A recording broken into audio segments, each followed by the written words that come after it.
আজ মনে হয় ঝমঝমিয়ে বৃষ্টি নামবে। কি বলো মন্ত্রী?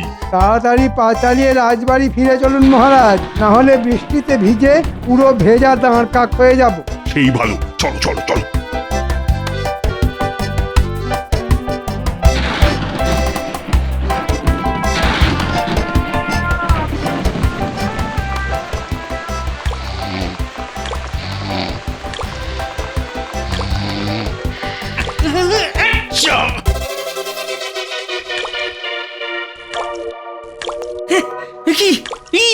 সর্বনাশ! আরে আমার ঘরের চাল যে ফুটো অগিন্নি। অনেকবার বলেছি বর্ষা আসার আগে ঘরের চালখানা সারিয়ে নাও, সারিয়ে নাও। তখন তো কথা কানে ঢোকেনি। এবার বোঝো ঠালা।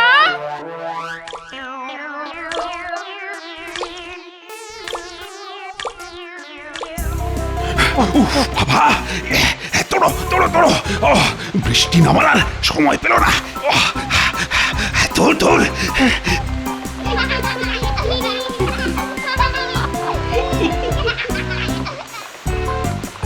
কি হলো মহারাজ, দাঁড়িয়ে পড়লেন কেন? তাড়াতাড়ি চলুন। দেখো দেখো মন্ত্রী, বাচ্চারা এই বৃষ্টির মধ্যে কত আনন্দ নিয়ে খেলা করছে।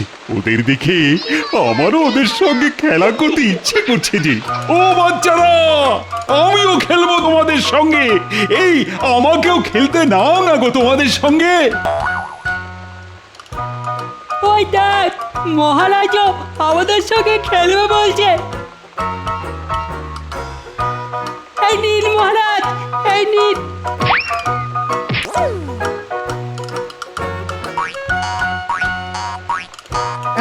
এই বৃষ্টির মধ্যে আপনি খেলা করবেন? আপনার কি মাথা খারাপ হয়ে গেল মহারাজ? অবশ্য হতেও পারে। শুনেছি বেশিক্ষণ ভেজা মাথায় থাকলে ঠান্ডা লেগে মাথার ঘিলু কাজ করা বন্ধ করে দেয়। আপনারও তাই হয়েছে বলে মনে হচ্ছে। কি? আমার মাথায় ঠান্ডা লেগে ঘিলু কাজ করা বন্ধ করে দিয়েছে? এত বড় কথা! দাঁড়াও, এইবার দেখো মন্ত্রী, আমার মাথায় ঠান্ডা লাগার ফল। ওরে বাবা রে, আর বলবো না, ক্ষমা করে দিন মহারাজ, ক্ষমা করে দিন। আর বলবো না এমন কথা। না না না, সব কিচ্ছু শুনবো না। এই নাও। কি মজা, কি মজা, কি মজা!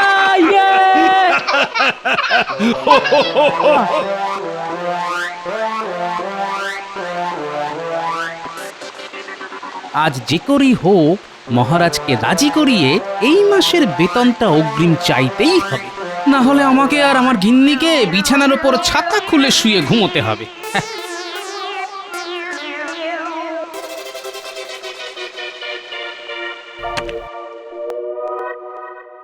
ওই দেখুন, গোপালও এসে গেছে।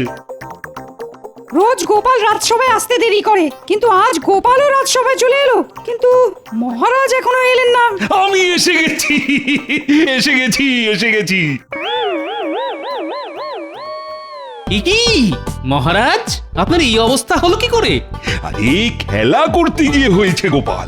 রাস্তা দিয়ে হেঁটে আসতে গিয়ে দেখলাম তোমার নাতি নাতনিরা বৃষ্টির মধ্যে ভিজতে ভিজতে খেলা করছে।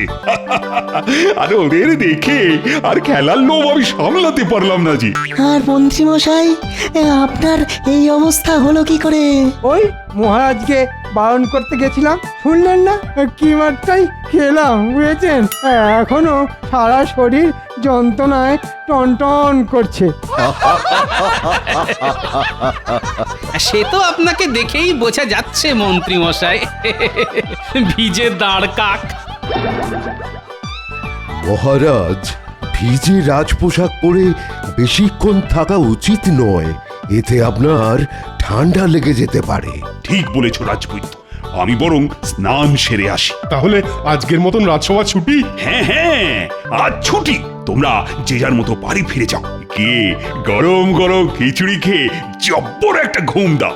আরে বাবা, বর্ষাকাল এসে গেছে বলে কথা। বর্ষাকালে খিচুড়ি না খেলে জমে নাকি? কি বলো গোপাল?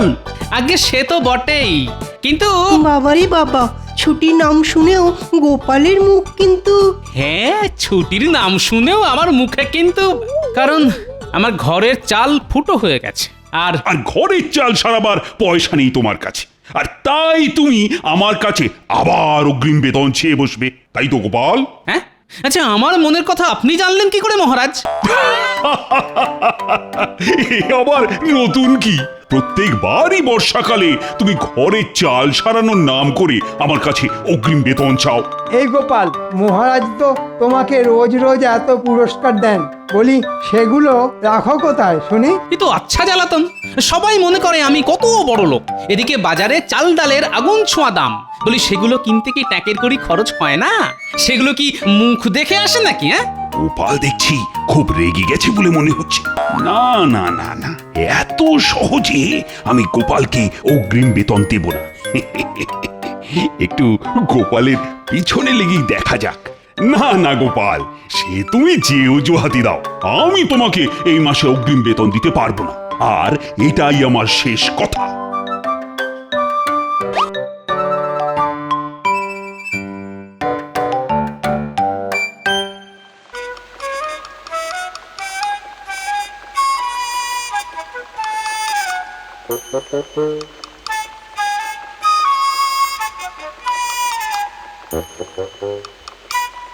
এই নিন, এবার গিয়ে তাড়াতাড়ি স্নান সেরে আসুন।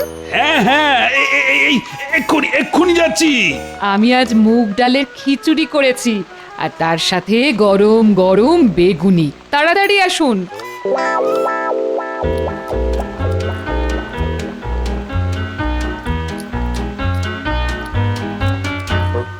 আহ আহ, বাইরে বৃষ্টি আর পেটে খিচুড়ি, সঙ্গে সঙ্গে গরম বেগুনি।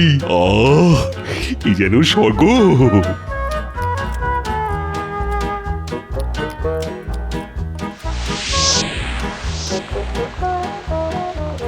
সে কি, মহারাজ তোমাকে অগ্রিম বেতন দেবেন না বললেন?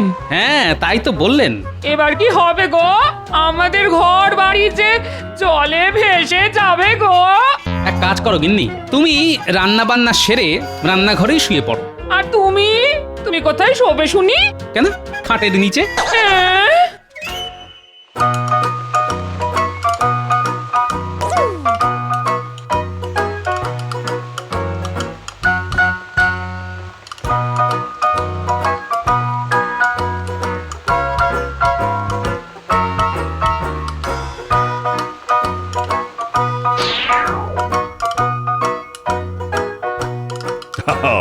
কাল রাতে সবার কেমন ঘুম হলো শুনি? ওহ, দারুণ! হ্যাঁ মহারাজ, দারুণ ঘুম হয়েছে। গতকাল সারা রাত বাইরে ঝমঝমিয়ে বৃষ্টি পড়ছে, ভালো ঘুম না হয় উপায় আছে নাকি? আর গোপাল, তোমার কেমন ঘুম হলো?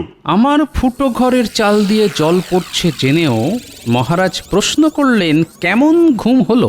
হুম, আগে দারুণ ঘুম হয়েছে মহারাজ। সকালে ঘুমও ভেঙেছে দারুণ ভাবে। হ্যাঁ, সেটা কি রকম শুনি? আগে চোখ খুলে মুখ হা করলাম, ফুটো চাল থেকে বৃষ্টির জল সোজা আমার মুখে এসে পড়লো। ব্যাস, বৃষ্টির জলেই কুলকুচি করে চোখ মুখ ধুয়ে নিলাম।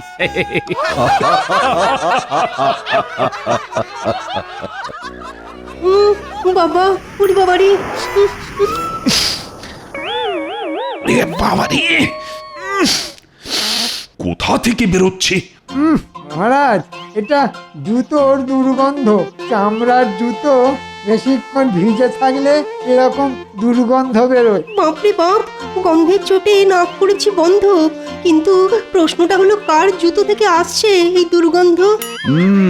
কাল আমার চামড়ার জুতো জোড়া বৃষ্টির জলে ভিজেছে, এখনো পায়ে কেমন ভিজে ভিজে ঠেকছে। ঠিক করে শুকোয়নি। আর কারণ না, আমার জুতো থেকেই তো এই বিশ্রী গন্ধটা বেরোচ্ছে। না না, স্বয়ং মহারাজের জুতো থেকে দুর্গন্ধ বেরোচ্ছে, এই কিছুতেই মানা যায় না। যে করে হোক এই দোষ অন্য কারুর ঘাড়ে চাপাতে হবে।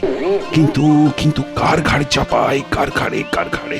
হ্যাঁ, গোপাল। গোপালের পেছনে যখন লাগবো বলে ঠিক করেছি, তখন একটু ভালো করেই লাগে। গোপাল, হ্যাঁ, গোপালের জুতো থেকেই এই বিশ্রী গন্ধটা বেরোচ্ছে। বললেই হলো, আমি আমার জুতো জোড়া হাতে করে বয়ে এনেছি। জুতোতে এক ফোঁটা বৃষ্টির জল লাগতে দিইনি।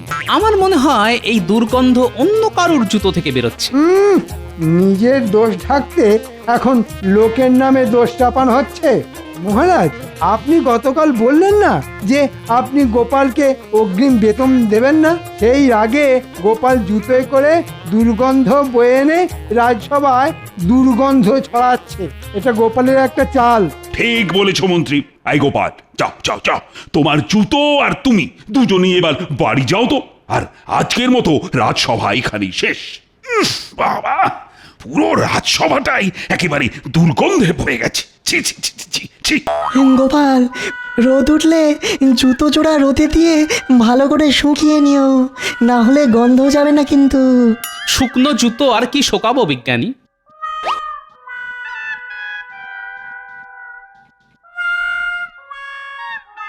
যাক, দুর্গন্ধটা আগের থেকে একটু কমেছে বলে মনে হচ্ছে। তাই তো, দুর্গন্ধটা আর আগের মতন তো নেই। এখন দুর্গন্ধটা আগের থেকে অনেক কম। তার মানে মহারাজ, দুর্গন্ধটা আর কারুর জুতো থেকে নয়, আমাদের মহারাজের জুতো থেকে বেরোচ্ছে। আর তাই সেটা বুঝতে পেরে মহারাজ রাজসভা ছুটি দিয়ে চলে গেলেন। আর মহারাজ যাওয়ার সঙ্গে সঙ্গে জুতোর দুর্গন্ধও চলে গেল। কিন্তু মহারাজ তো শুধু চলে গেলেন না, যাওয়ার আগে দোষটা চাপিয়ে গেলেন আমার ঘাড়ে। এই গোপাল, যাও যাও যাও, বাড়ি যাও।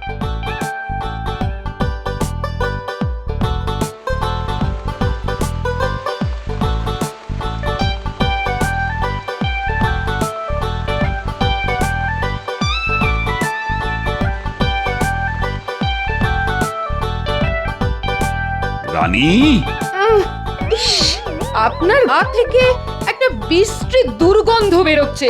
ইস, আরে না না, পা থেকে নয়, পা থেকে নয়, মানে এই ভেজা চামড়া জুতো থেকে। ওটাকে তাড়াতাড়ি বিদায় করুন, না হলে এই দুর্গন্ধের চোটে আমি অজ্ঞান হয়ে যাব। ওহ, হ্যাঁ হ্যাঁ, আমি আর আমার জুতো দুজনেই বেরিয়ে যাচ্ছি। তবে রানী, আবার কি হলো? আজ রাজসভায় না আমি গোপালকে আচ্ছা বোকা বানিয়েছি। আমার জুতো থেকে বেরোনো দুর্গন্ধের বদনাম আমি গোপালের ঘাড়ে দিয়ে দিয়েছি। কাল রাজসভায় আমি আবার এই জুতোটা পরেই যাব, আর আবার আমি গোপালের ঘাড়েই দোষ চাপাবো। গোপালের বাংলার পাঁচের মতো মুখখানা দেখতে আমার যে কি ভালোই লাগে না।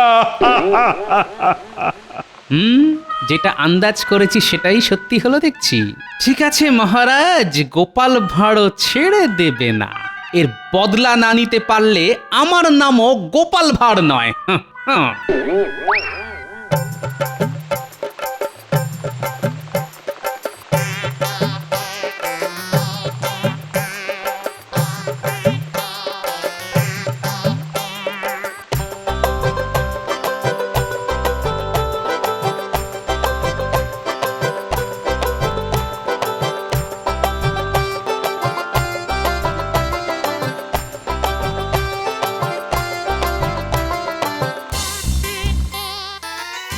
এই যে খুদের দল, বৃষ্টিতে ভিজে কি করছিস তোরা?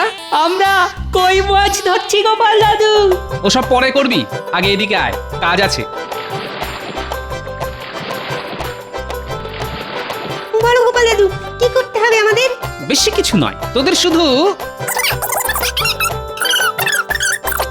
হয়ে যাবে গোপাল দাদু। আজ রাতের মধ্যেই কাজ হয়ে যাবে। বেশ বেশ।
গোপাল দাদু তোমার কথাপতন কাজ হয়ে গেছে।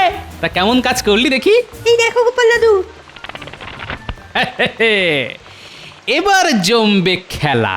কাল রাজসভায় মহারাজকে এমন শিক্ষা দেব যে আর কোনোদিন গোপালকে নিয়ে মজা করা তো দূরের কথা, গোপালের নাম মুখে আনতে গেলেও মহারাজ 10 বার ভাববেন।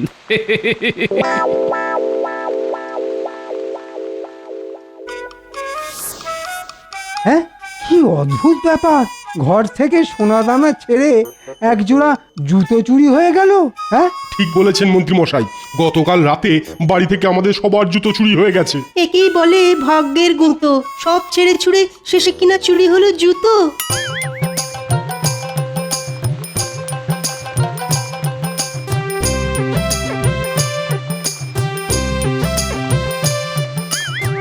আজ মহারাজ হবেন অবাক, উড়ে যাবে গাছে বসা কাক, গোপালের বুদ্ধির জোরে করবে চিচিং ফাঁক। লা লা লা লা লা।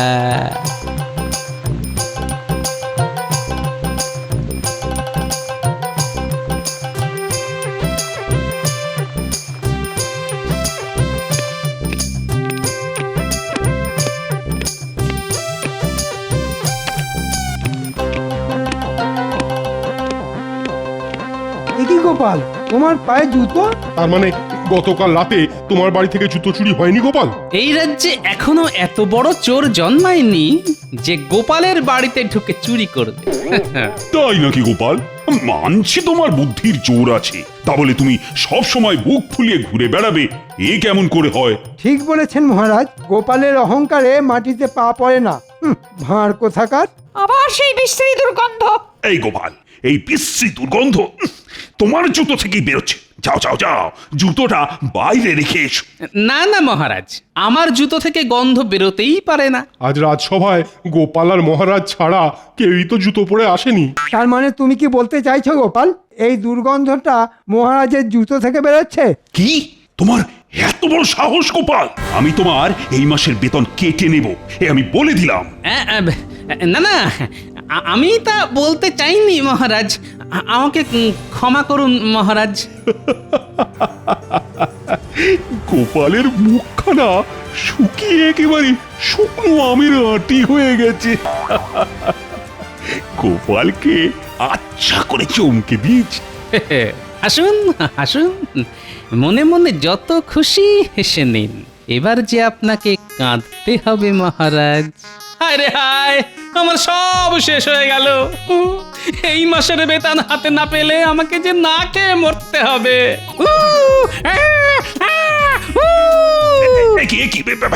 এসব এসব কি হচ্ছে গোপাল?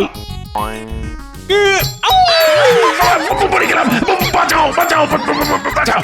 গোপাল পাগল হয়ে গেছে মহারাজ। না না না না না, পাগল নয়, এ তো মৃগী রোগের লক্ষণ। বাবা রে, রাজবৈদ্য, ও রাজবৈদ্য, কিছু একটা করো। আরে আরে আরে, গোপালকে শান্ত করো, না হলে আমার হাতখানা, ওরে বাবা রে। জুতোর দুর্গন্ধ মহারাজ, চামড়ার জুতোর দুর্গন্ধ শোকালে মৃগী রোগী শান্ত হয়ে যায়। তাহলে এক্ষুনি গোপালের পা থেকে জুতোটা খুলতে হবে। এই যা করা তাড়াতাড়ি করো। ওরে বাবা রে, ও বাবা। দাঁড়ান ওরে বাবা রে। দাঁড়ান মহারাজ, এই এই এই, ওরে বাবা, ওহ কি শক্ত, কিছুতেই খুলছে না। ওহ ওহ, না না না, গোপালের জুতোয় কাজ হবে না। আমার জুতোই বিশ্রী দুর্গন্ধ হয়েছে, ওটা শুকলেই গোপাল শান্ত হবে। আরে বাবা, কি হলো? কথা কানে যাচ্ছে না। এতদিন আমার জুতো থেকেই দুর্গন্ধ বেরোচ্ছিল, তাই তো জুতোটা আগে গোপালের নাকের কাছে নিয়ে ধরো। এ কাজ আরো তাড়াতাড়ি হবে। উফ বাবা, আরে তাড়াতাড়ি, ওরে বাবা রে। তার আর দরকার নেই মহারাজ, গোপাল সুস্থ হয়ে গেছে। নয় মহারাজ, হ্যাঁ, গোপালের কিছুই হয়নি মহারাজ। এ তো সত্যিটা আপনার মুখ থেকে বার করার জন্য একটা ছোট্ট অভিনয় ছিল মহারাজ। তার মানে দুর্গন্ধ গোপালের জুতো থেকে নয়, ওই মহারাজের জুতো থেকে বেরোচ্ছিল। হ্যাঁ, আগে হ্যাঁ, আর গোপাল মিথ্যে অপবাদের বদলা নিল মহারাজের হাত কামড়ে দিয়ে। কথায় আছে না, কান ধরে টানলে মাথাও আসে, তাই বদলা নেওয়াও হলো আর সত্যিটাও সবাই জেনে গেল। বলুন মহারাজ, কেমন দিলাম? না মানে হ্যাঁ, হ্যাঁ, মানে আমাকে ক্ষমা করে দাও গোপাল, আমি আর কোনোদিন তোমার পিছনে লাগতে যাব না। ওরে বাবা রে, ও আচ্ছা শিক্ষা হয়েছে আমার। আজ রাজসভায় আমি আর মহারাজ বাদে কেউ যাতে জুতো পরে না আসতে পারে, তাই গতকাল রাতে আপনাদের বাড়ি থেকে আপনাদের জুতো জোড়াগুলো আমি সরিয়েছি আমার নাতি নাতনিদের সাহায্যে। আপনারা আপনাদের জুতোগুলো আবার ফেরত পেয়ে যাবেন। উফ গোপাল, যেমন তুমি তেমন তোমার বুদ্ধি। আমি হার মানছি গোপাল, আচ্ছা শিক্ষা হলো আমার। এই নাও আগামী 2 মাসের অগ্রিম বেতন আমি তোমাকে পুরস্কার হিসেবে দিলাম। যাও যাও, গিয়ে বাড়ির ফুটো চালটা সারিয়ে নাও। একেই বলে জুতো মেরে মোহর দান। চললাম মহারাজ।